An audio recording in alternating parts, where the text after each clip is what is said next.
Hi everyone, welcome back to Journey with Steven, and I am not too sure, but I think this definitely come as a surprise to many of you since I haven't been back on YouTube for a long time now. But yeah, I'm back here. Life has been tough recently because there were quite a lot of things I got to handle and settle really. So I was away for a long time, and now it's already the 27th of March 2022, and this is my first video of 2022 right here on YouTube. But I got so much to share with you guys, so much, but yet really I'm trying my best. But anyways, let's jump into the important discussion today that we're gonna have, because it's really very critical in this current situation and in this current climate right here in Singapore and maybe around the world as well. I have been actively looking into the property market here in Singapore.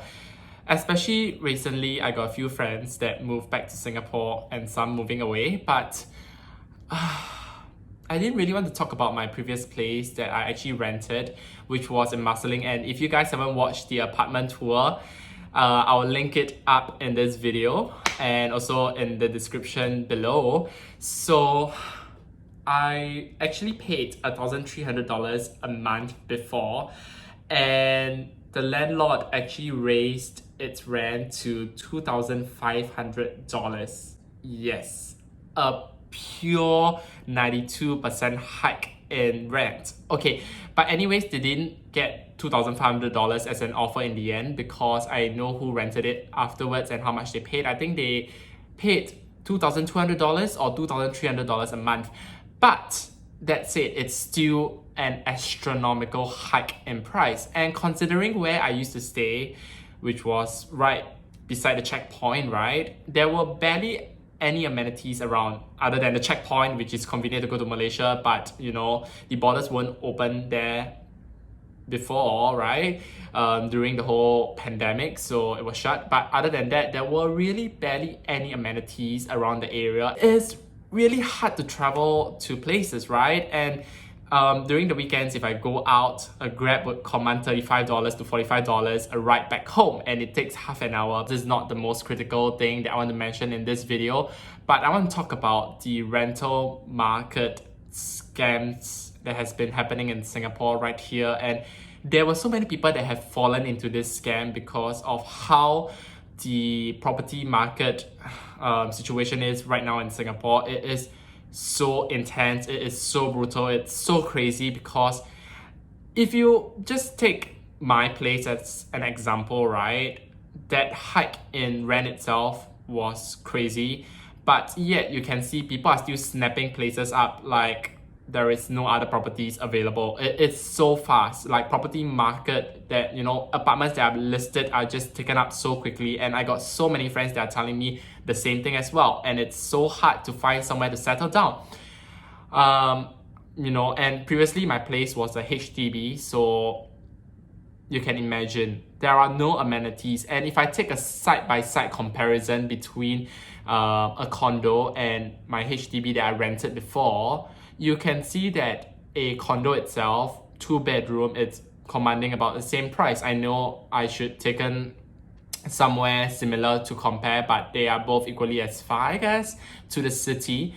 And you can see the price difference right here. A condo that has all the amenities like swimming pool and everything, it's only costing around the same price as what the landlord was asking for at a HDB, right? And after all, isn't HDB a subsidized housing itself? Honestly, the cost of the brutal property market is not foreign at all.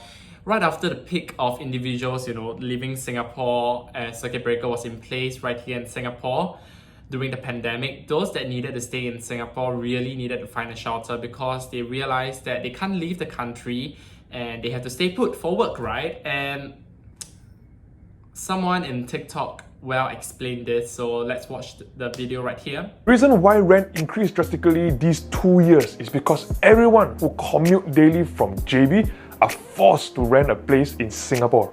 Hence, the sudden spike of demand in HDB rental units, and due to insufficient supply of HDB units, it spilled to the private property.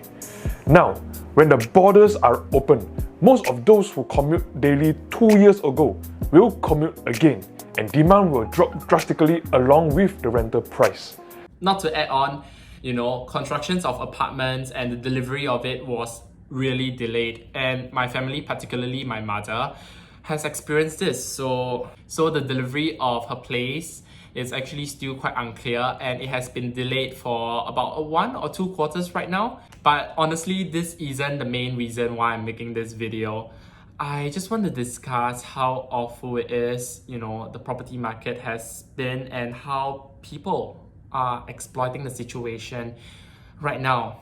If you have read the news, you would have probably known this, but people are fallen into property rental market scams.